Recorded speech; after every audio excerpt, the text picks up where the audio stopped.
ሮሜ ምዕራፍ 12 ከቁጥር 6 እስከ 13 ሮሜ ምዕራፍ 12 ከቁጥር 6 ሮሜ ምዕራፍ 12 ከቁጥር 6 እስከ 13 በኢየሱስ ስም ላንብበው። እንደ ተሰጠን ጸጋ ልዩ ልዩ ስጦታ አለን። ትንቢት ቢሆን እንደ እምነታችን መጠን ትንቢት እንናገር። አገልግሎት ቢሆን በአገልግሎታችን እንትጋ። የሚያስተምር ቢሆን በማስተማሩ ይትጋ።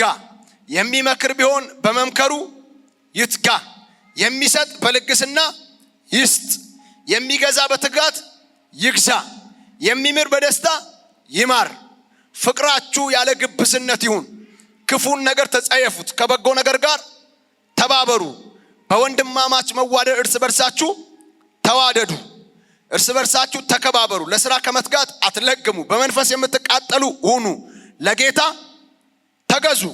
በተስፋ ደስ ይበላችሁ። በመከራ ታገሱ።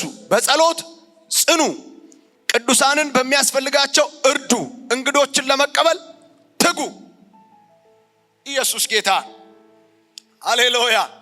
ተግባራዊ ክርስትና ሁለት በሉና አንድ ብላችሁ እግዚአብሔር በሰጠን ጸጋ እንትጋ ብላችሁ ጻፉ። ቁጥር 6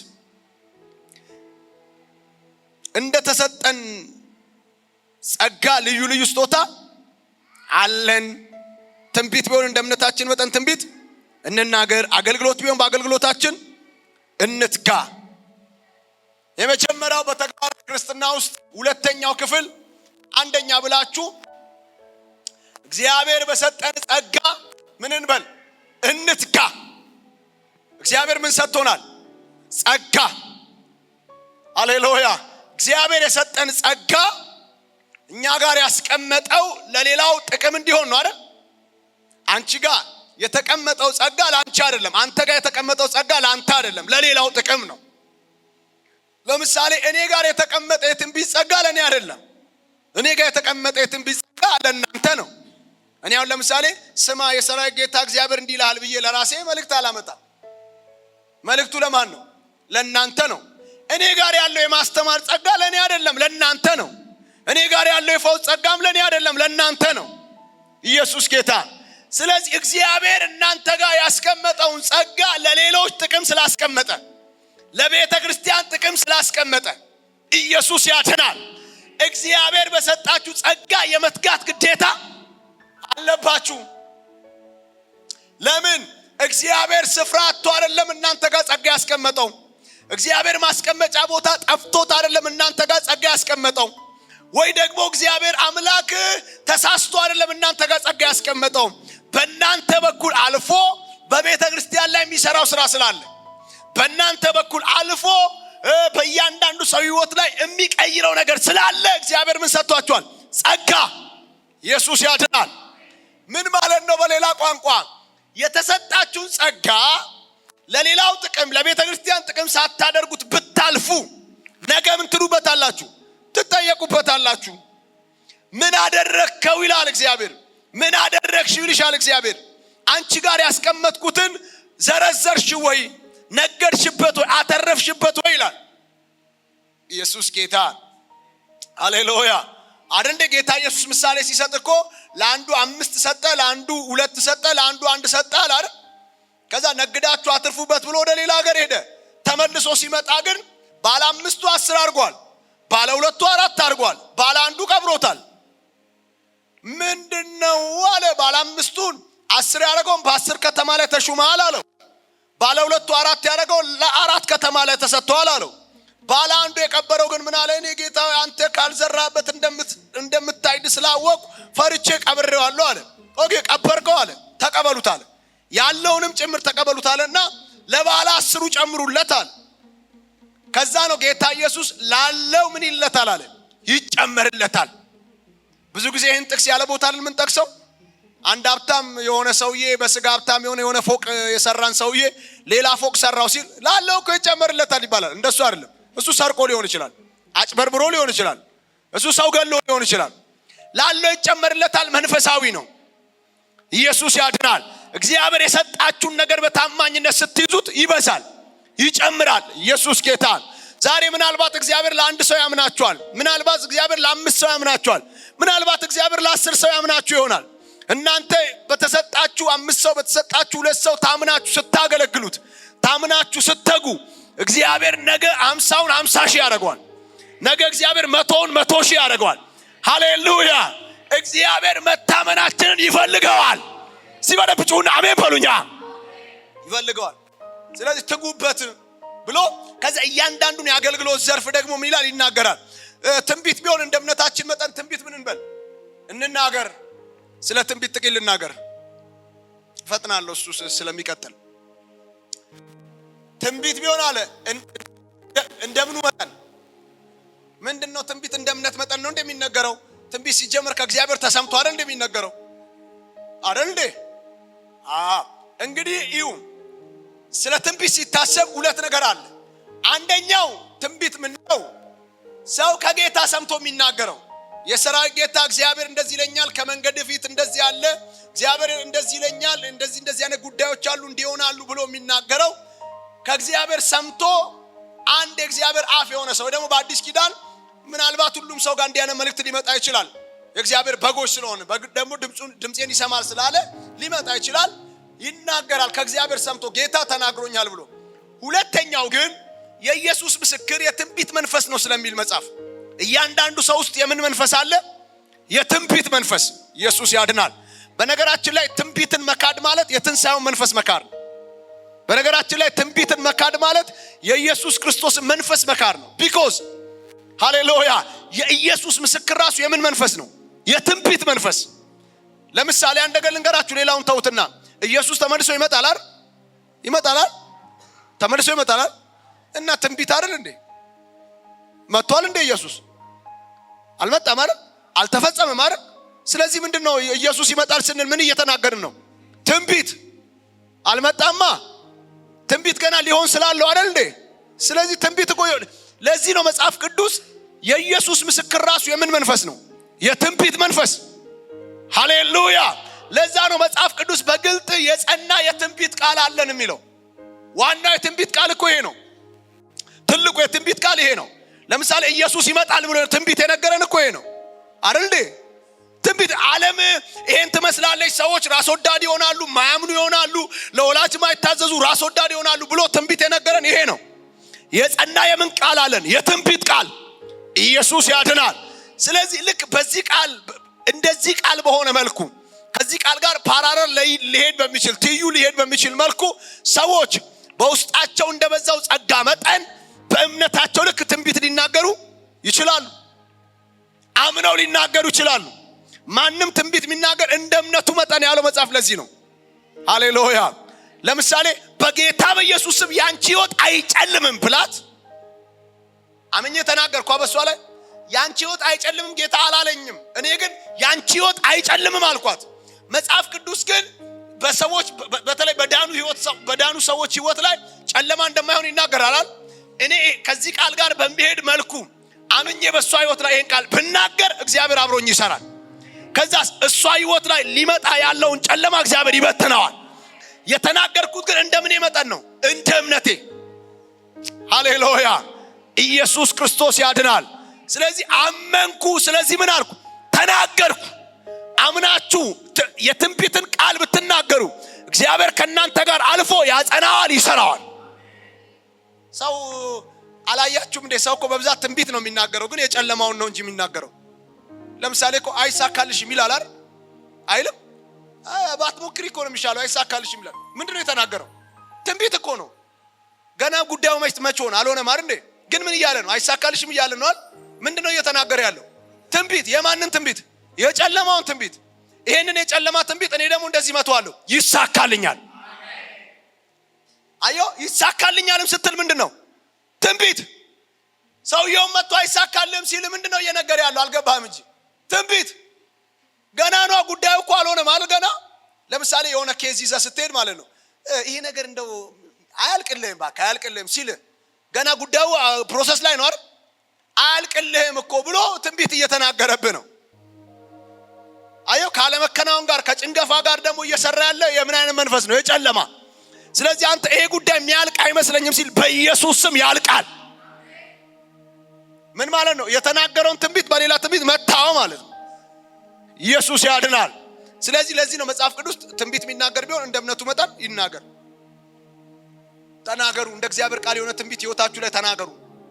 እንደ እግዚአብሔር ቃል የሆነ ትንቢት ሰው ላይ ተናገሩ። እንደ እግዚአብሔር ቃል የሆነ ትንቢት ቤታችሁ ላይ ነገሮቻችሁ ላይ ተናገሩ። እንደ እግዚአብሔር ቃል ያልሆነ ነገር ደግሞ ያልሆነ ትንቢት ደግሞ ሲነገርባችሁ አፍርሱ። ለምሳሌ ሰይጣን ቢላ ይዞ ሄዶ የሚያስፈራራው ሰው አለ እንዴ? ለምሳሌ ሰው ጠንቋይ ቤት ሲሄድ እኮ ቃል ነው አይደል የሚነገረው? አጨልምባታለሁ፣ እሰጋባታለሁ አይደል እንዴ? ምንድነው የሚናገር? ባይዘዌ ድግምት ማለት ምን ማለት ነው?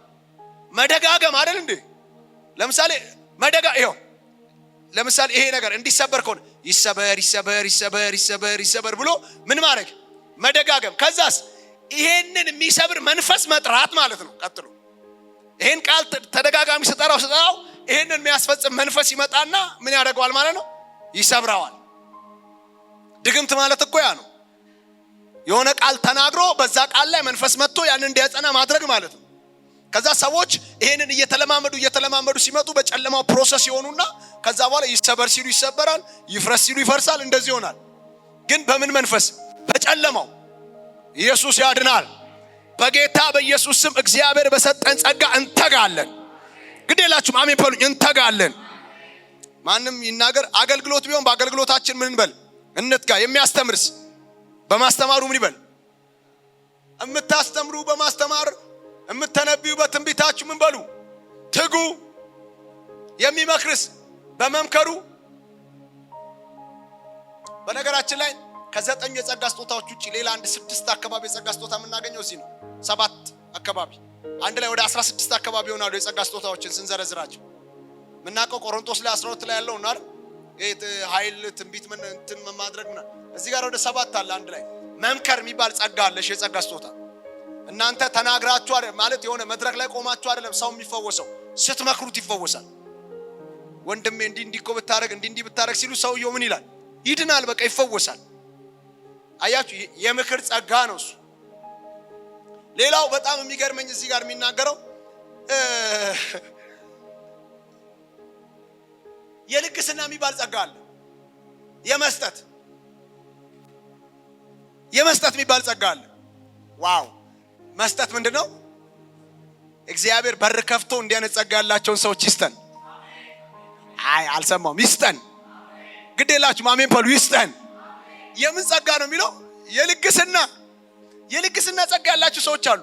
ሪሊ አሉ። አረ በደንብ አሉ። አይቻለሁ፣ ገጥሞኛል አሉ፣ እዚህም አሉ። መስጠት ጸጋ ነው። ታውቃላችሁ፣ ሰው ስላለው አይሰጥም። ለምሳሌ አንድ ነገር ልንገርሽ፣ የሆነ ያለው ሰውዬ አይሰጥም ስታዩ። አንቺ ግን 10,000 ብር ይዘሽ 5,000 ብር ስጪ ይልሻል አይደል? እኔ ግን አባካኝ ሆኜ ነው እንዴ እንዳትይ። እግዚአብሔር ጸጋውን ሰጥቶሽ ነው፣ በዛው ነው የሚባርክሽ። ያኛውስ አከማይቷል፣ የብር ወዛደር ነው፣ ግን ዋጋ የለውም። በቃ ኢየሱስ ያድናል። ሃሌሉያ። በነገራችን ላይ እግዚአብሔር ሰጥቶት የመስጠት ጸጋ እንደሌለው ሰው ድሃ የለም፣ የሚያሳዝን ሰው የለም። የእውነት ሰጥቶት እግዚአብሔር ሰጥቶት ከዛ በኋላ እሱ ደግሞ የመስጠት ጸጋ አጥቶ ከሱ ጋር እያወራን ነበርና ስለ አንድ ሰው በጣም እግዚአብሔር ረዳው። በቃ ማለት እየረዳው ነው ረዳው ምናምንና ከዛ አለ እንደዚህ ለምን እንደዚህ አያረግም ስለው አያረግም እሱ አለኝ። ለምን ስለው በቃ ምን የሆነ ካልተሰማው ብትሞትም ምናምን አለኝ። እንዴ ለምን ተሰጠው? ለምሳሌ እኔ አንድ ነገር ልንገር። እኔ ጫማ ከሌለኝ ለምሳሌ አሁን ልንገራችሁ፣ እዚህ ጋር እንደዚህ የተገለበጠ ጫማ የሆነ የተቀደደ ጫማ አድርጌ ብታዩ፣ ቆይ ጌታ አልተናገረኝም እንዴ? አይናችሁ ታዲያ ምን ይሰራል? ወይ አይናችሁን አውጡና ጌታ ይናገራችሁ አይደል እንዴ? ለምን ተሰጣኝ? እሺ እኔ እዚህ ጋር ርቦኝ ምናምን ማለት ነው። ቆይ ጌታ አልተናገረኝም፣ እኔ ምሳ ጋብዙ አላለኝም እንዴ? ታው እንጂ ጌታ የሚናገረው የተሰወረ ነገር ሲኖር ነው አይደል እንዴ? ለምሳሌ እኔ ሱፌን ሽክ ብዬ ለብሽ እንዴ ባለፈው እንደውም ቤተሰብ አርፎባት ለቅሶ ሄደን ነበር ጀሙ አካባቢና እኔ በቤታቸው ሳልፍ 20 ብር ሰው ሰጥቶኝ የዛሬ 13 ዓመት አካባቢ ገና በቃ ለወንጌል ወጥቼ ከትምህርት ቤት ወጥቼ ማለት እና ሰው 20 ብር ሰጥቶኝ 20 ብር ኪሴ ውስጥ አለ። ከዛ ሳልፍ በቤቷ ገባው ስገባ የሚገርማችሁ ቤታቸው ጥሩ በቃ የዛን ሰዓት እንደውም ሶፋ ምናምን ብርቅ ምናምን በሚባል በዛ ሶፋ አለ ምናምን እንደዚህ ነው። ውስጤ ግን ማለት ነው 20 ብሩን ስጣት ይለኛል። አረ አልኩና እንዴ አልኩ ስጣት ይለኛል። ሰጣሁት አውጥቼ ብሩን ስጣ። አረ ምን አንተ ኬታም ተነስተኝ አይ አይደለም 10 ብር እንካፈል ብላ 10 ብሩን ሰጣኝ። 10 ብር ወሰደች። እንጀራ ይዛኔ አንዳንድ ብር ነው ለካ እሷ ከልጆቿ ጋር ሽሮ ሰርታ እንጀራ መገዛበት ብር አጣው ሊተኙ ነው።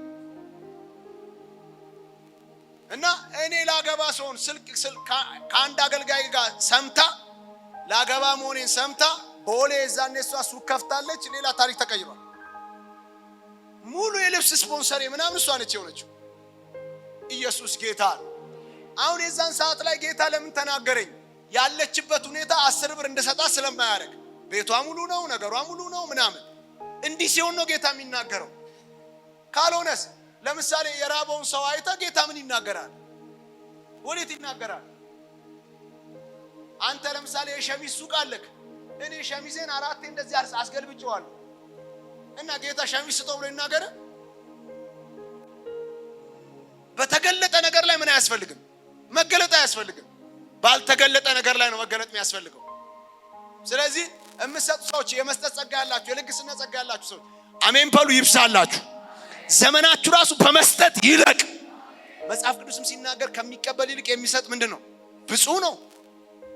ምን ከሚል ይልቅ? ከሚቀበል ይልቅ የሚሰጥ ምንድነው? ባይዘው ከሁሉ ጊዜ የሚሰጡ ልጆች ከላይ ናቸው። አይታችኋል? እንደዚህ ነው እንደሚሰጠው እንደዚህ ነው የሚሰጠው። እግዚአብሔር ይመስገን። ደስ ሁሉ ዘመናችን በኢየሱስ እንደዚህ ይለቅ። ሃሌሉያ ሃሌሉያ አረ ሃሌሉያ። ግዴላችሁም ጌታ ይባርከናል። አንድ ካንጋሮ መንፈስ የተመታ ይሁን። አሜን በሉ። የተመታ ይሁን። እንደዚህ የሚያደርግ ነው የተመታ ይሁን። አሜን ነው። የተመታ ይሁን። ይባርካችኋል፣ ትሰጣላችሁ። ሃሌሉያ። ድሃ ታበላላችሁ። በእናንተ ምክንያት ሰው ልብስ ይለብሳል። እስቲ አሜን በሉኛ። ጌታ የተባረከ። ስለዚህ በአገልግሎታችን ምን በል እንትጋ። ከዛ ቁጥር 11 ላይ ያለውን እንይ። ቁጥር 9 10 እና 11 ላይ ያለውን እንይ። በኢየሱስ ስም ፍቅራችሁ ያለ ግብዝነት ይሁን። እየቆየው ሲሄድ የገባኝን ነገር ልንገራችሁ። እየቆየው ሲሄድ በፊት እኔ ነገርኳችሁ። በ22 ዓመቴ ነው ሙሉ ጊዜ ሰጣሁት። በ22 ዓመቴ ነው ሙሉ ጊዜ ሰጣሁት። ሙሉ ጊዜ ከሰጣሁ 14 ዓመት ሆነኝ። አሁን በቃ እድሜ መስራት ይቻላል። 36 ዓመት ሆነኝ አሁን። ኢየሱስ ጌታ እና ጊዜ በሰጣውባቸው ወቅቶች ምናም ጥሩ ሳገለግል ሰው በኃይል እንትን ሲል ምናም በቃ ሰው ምናም ጌታ ይባረክ እኮ አንተ ያገለገልክ ምናም ሲል ደስ ይለኛል። በቃ ሃሌሉያ ጌታ ይባረክ ጌታ ምናም እንዳለ። አሁን ይገርማችኋል፣ እንደሱ ያን ነገር ብዙ አያሞቀኝም።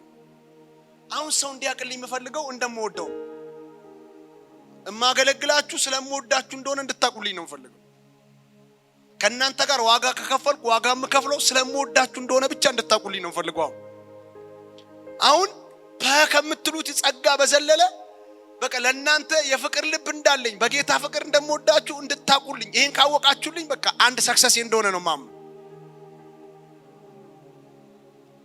ፍቅር በሌለው አገልግሎት ውስጥ እዚህ ልንሟሟቅ እንችላለን። የሆነ ነገር ሊሆን ይችላል። ሃሌሉያ ልንል እንችላለን። ደስ ልንባባል እንችላለን። ይገርማችኋል ግን ፍቅር ከሌለው ከዚህ ጣሪያ አይዘልም፣ አይገባም እግዚአብሔር አካውንት ውስጥ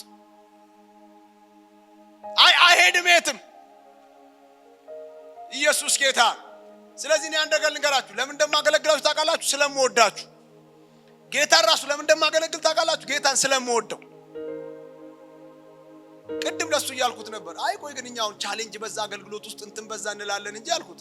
እኔ አሁን ጌታ በቃ የኔ ልጅ ገና ከሕፃንነት ጀምሮ ተቃጠልክ፣ ስንት ቻሌንጅ ውስጥ አለፍክ፣ በቃ ይበቃሃል፣ እንደው በቃ ችግር የለውም ሂድ ቢለኝ የት ነው የሚሄደው? እና አይ ጌታ በቃ ችግር የለውም እዚሁ እቃጠላለሁ ነው ማለት የለኝም መሄጃ በቃ ማለት በፍቅር ማቀው ጌታን። ዘመኔ ያለው ከጌታ ጋር፣ ነገር ያለው ከጌታ ጋር። በጣም የምወደው ጌታን። ከምወደው ጌታ ወዴት ነው የሚሄደው? ኢየሱስ ያድናል። መጽሐፍ ቅዱስ ምን አለ? ፍቅራችሁ ያለ ግብስነት ንጹህ የሆነ ምንም ሲደመር የሌለው ከጀርባ ሲደመር የሌለው። ሃሌሉያ። በፍቅር ከሆነ ያለ ምንም ሲደመር እንውደድ። ያለ ምንም አብሮት ምንም ሳናስብ እንውደደው። ምንም የለውም እንውደደው። የጌታ ፍቅር ሲደመር የለውም። እስቲ ከኛ ምን ለማግኘት ነው ወዶ የሞተልን? ምን ለማግኘት? እስቲ ምን ለማግኘት? እስቲ ምናችንን እንዲሁ አለ። እንዲሁ ኢየሱስ ጌታ ነው። አሁን የሰጠን ፍቅር እንዲሁ የምንወድበት ነው። እናንተ ሰዎች ግዴላችሁም ያለችን እድሜ እኮ ለፍቅር አትበቃም። እንኳን ጠብ ጨምረንባት፣ ጥላቻ ጨምረንባት፣ ድብድብ ጨምረንባት ለፍቅር መች ትበቃለች? ከላዩ ላይ አሁንማ እንዴት እንደምትበርም አላውቅም ብላ ነው የምትሄደው። ስለዚህ ለፍቅር እንጠቀምባት።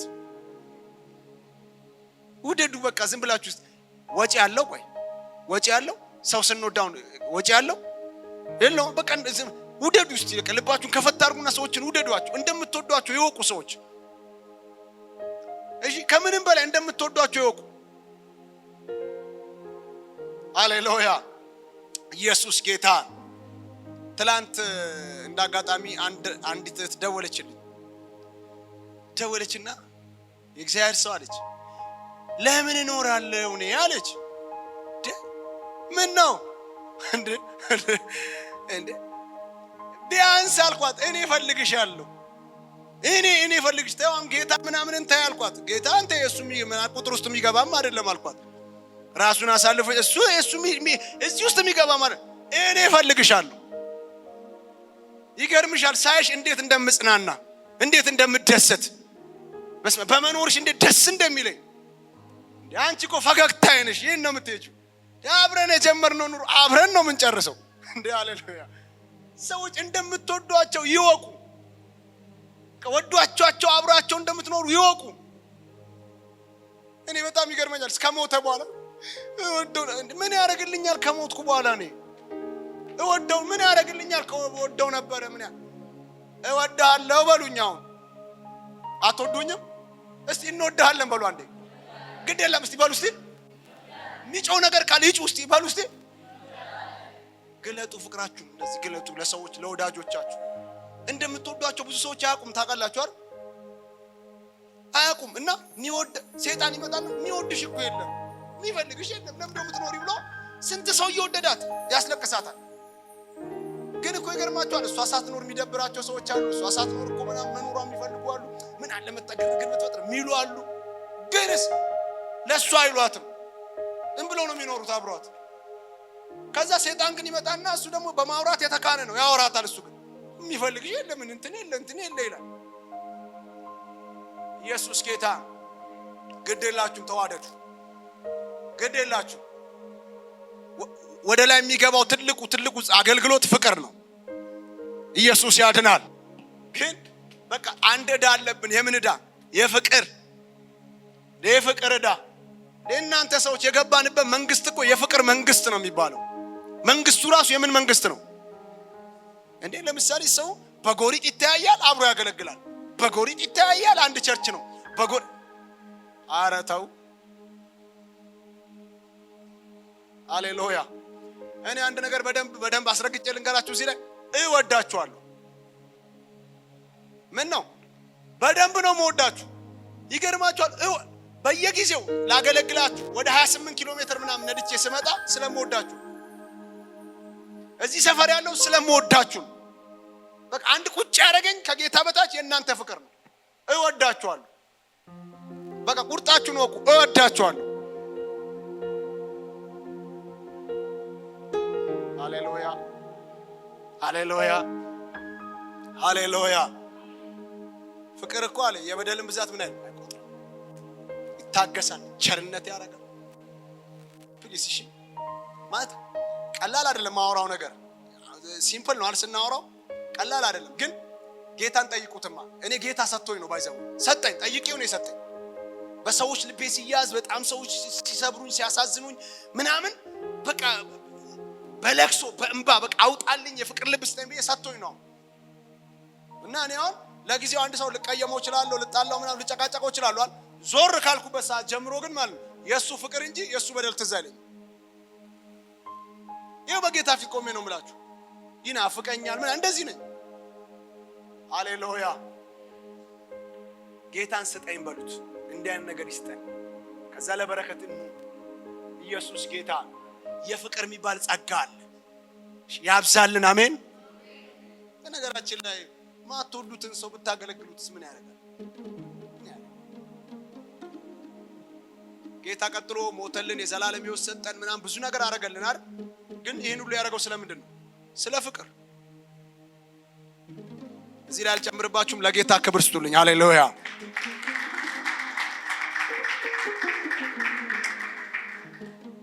እና አንዳንድ ሰው እንደዚህ ይላል፣ ያው ግዴታ ስላለብኝ እወዳለሁ። ምንድነው ግዴታ ስላለብኝ እወዳለሁ? ይሄ ፍቅር ልብ ስላለኝ ጌታ የፍቅር ልብ ስለሰጠኝ እወዳለሁ። ሃሌሉያ። አንተ እንኳን የሆነ ችግር አለብህ፣ እኔ ግን እወዳለሁ። ለምን? ጌታ ከነ ብዙ ችግሬ ነው የወደደኝ። እሺ ተው፣ በመስጠት ጌታን እናምልክ አንዴ።